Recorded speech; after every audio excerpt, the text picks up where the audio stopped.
প্রিয় দেশবাসী, আসসালামু আলাইকুম। আজ আমাদের পুরো জাতি গভীর শোক ও বেদনায় নিস্তব্ধ।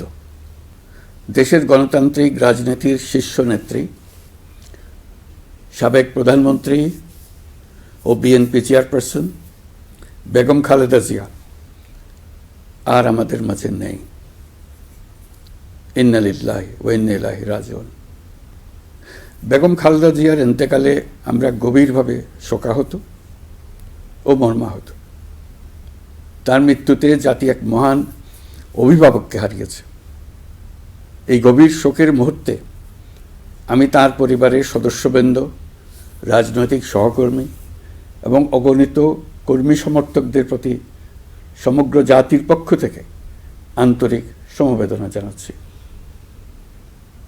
মহান আল্লাহর কাছে আমার প্রার্থনা, তিনি যেন আমাদের সবাইকে এই গভীর শোক কাটিয়ে ওঠার শক্তি দান করেন।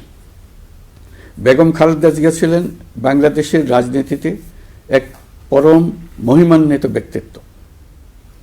গণতন্ত্র, বহুদলীয় রাজনৈতিক সংস্কৃতি এবং জনগণের অধিকার প্রতিষ্ঠার সংগ্রামে তার অসামান্য ভূমিকা ইতিহাসে অম্লান হয়ে থাকবে।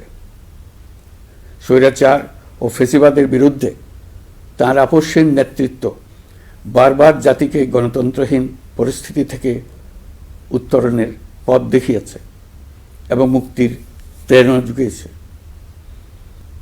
দেশ ও জাতির প্রতি তাঁর সমুজ্জ্বল অবদান জাতি চিরকাল শ্রদ্ধার সাথে স্মরণ করবে।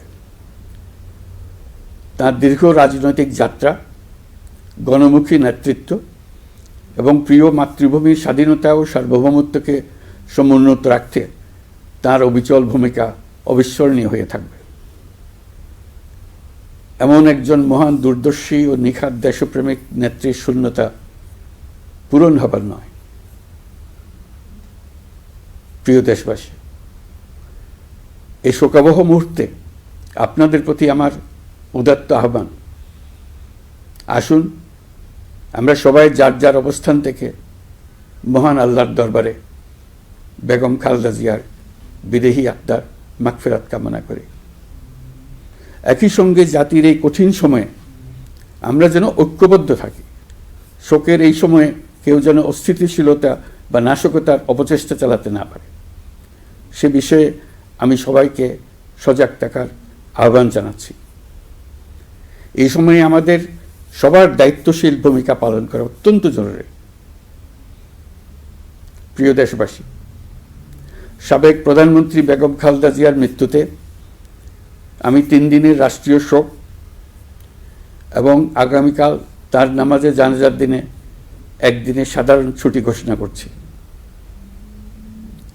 নামাজে জানাজা সহ সব ধরনের শোক পালনে শৃঙ্খলা বজায় রাখার জন্য আমি সবার প্রতি বিনীত আহ্বান জানাচ্ছি। প্রিয় দেশবাসী, আমি জানি আপনারা সবাই এই সময়ে অনেক আবেগাপ্লুত। আমি আশা করছি শোকের এই সময়ে আপনারা ধৈর্যের পরিচয় দেবেন এবং তার জানাজা সহ সকল আনুষ্ঠানিকতা পালনে সংশ্লিষ্ট সবাইকে সহযোগিতা করবেন। মহান আল্লাহ তাআলা আমাদের সকলকে ধৈর্য, শক্তি ও ঐক্যবদ্ধ থাকার ক্ষমতা দেন। আল্লাহ হাফেজ।